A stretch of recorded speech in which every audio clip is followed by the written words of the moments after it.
Back at Bud Walton Arena, Alex Perlman joining you along with head coach Tom Collen after Arkansas takes down Western Michigan 61-46. Coach, this is exactly what we kind of expected. It was a performance where Western Michigan was going to go in hard-nosed basketball team, very workmanlike performance, and I mean, the Razorbacks were able to win this one, but it was not easy today. Well, they did some smart things, I thought. Shane does a good job with them right off the bat. The one thing he wasn't going to do is let us pressure his point guard 94 feet. So he let his three or his four player bring the ball up the bound and up the court. And that, you know, that takes away a presence for us. And we've got to have other people that can do that, so that if they take that away, then our two or our one, that they can get up and pressure if that's really important to us. So that was something that was a little bit disruptive to us. It kept us from setting a tone, I thought, defensively. The other thing that I thought they did a good job of was they ran a lot of 5-out and passing and cutting and spreading the floor and screening. And it wasn't just it wasn't dribble motion. It was a lot of screening action. So they always got to the next pass and the next pass into the next pass. And we never really seemed to be able to put a lot of ball pressure on them. And then they had the open post and the floor was spread. So when we did jump up and try to put pressure on them, they would drive by us and create a three-point shot or maybe get fouled. So I give them credit. I thought they did a good job offensively, keeping us off balance a little bit. And you know, I'm happy to get away with a win. You know, this is like 5 games in, I think, 14 days, and it's not easy to do that.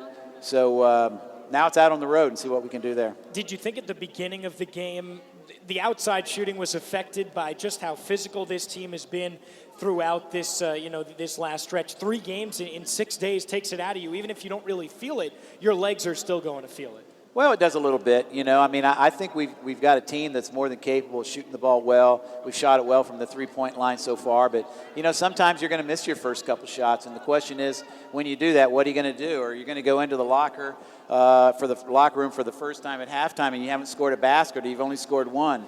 You know, and so you've got to mentally kind of gather yourself and bring yourself back and understand that, like, you're going to have spurts where you're not playing very well offensively. So what are you going to do? You're going to have to defend. You're going to have to rebound. You're going to have to work harder to get your shots. And I thought that was our challenge coming out of the locker room. And, you know, we were up and down still a little bit in the second half, I thought. But we did what we had to do to pull away and win the game in the end. Kira Peak with 16 points, 9 rebounds, the same exact numbers, believe it or not, as she had against Missouri State.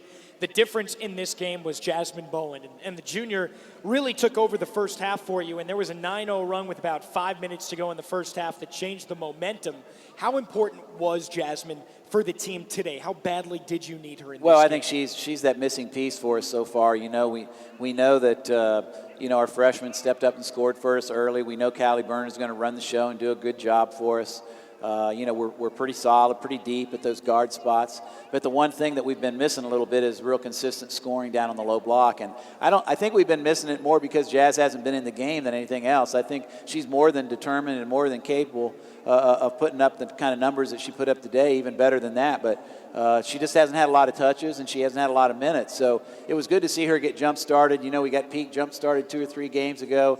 Now we got Jazz jump-started. Now what we got to do is just find a way that we can get everybody, including the freshmen and those veteran players, playing well at the same time in the same game. And now it's out on the road for the first time this season, and this starts a pretty rough stretch for you. You've got 2 games in New Mexico, in the pit with the altitude. Then you come back, very short turnaround, going to Kansas, one of your toughest non-conference games. Seems like we're going to learn a lot about this team in the next few weeks. Well, you always do when you go out on the road for the first time. You know, we've been a good road team in the past, but we graduated a lot of those players. I know our 4 or 5 veterans understand what it takes to go out on the road, and they enjoy that challenge. The big question will be, how do the freshmen react to that? Do they step up and shoot the ball well? Do they play hard? You know, you talked about the altitude a little bit. That'll be a challenge for them. Some of them have never faced. So it'll be a good test for us. And that's what happens. You know, I've said all along, this team is still in the making. They're still trying to develop a personality.